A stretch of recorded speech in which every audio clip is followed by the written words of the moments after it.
नेपालमा राज संस्था फिर्ताका आवाज कानुनी हिसाबले के सम्भव छ? नमस्कार, आजको यस लिगल गफमा बुझौँ नेपालमा चलेको प्रो मोनार्की प्रदर्शनहरू, यसको कानुनी प्रभावहरू र के नेपालमा राज संस्था फिर्ता सम्भव छ त? केही हप्ता यता नेपालका विभिन्न ठाउँमा राज संस्था पुनर्स्थापनाको माग गर्दै प्रदर्शनहरू भइरहेका छन्।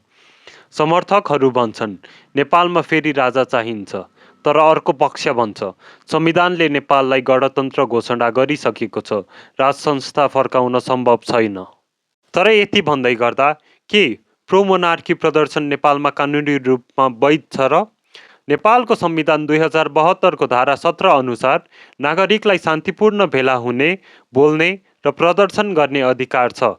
तर यदि कुनै प्रदर्शनले सार्वजनिक शान्ति भङ्ग गर्यो, हिंसात्मक बन्यो वा राज्य विरुद्ध षड्यन्त्र गर्यो भने कानुनी कारबाही हुन सक्छ।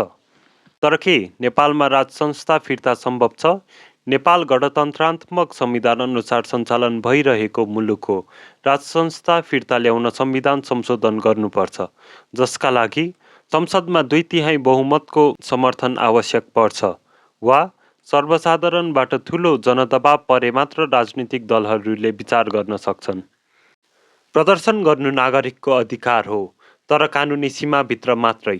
अबको सवाल, के राज संस्था नेपालमा फिर्ता सम्भव छ कि यो केवल राजनीतिक बहस मात्रै हो? तपाईलाई के लाग्छ? कमेन्ट गर्नुहोस्। धन्यवाद।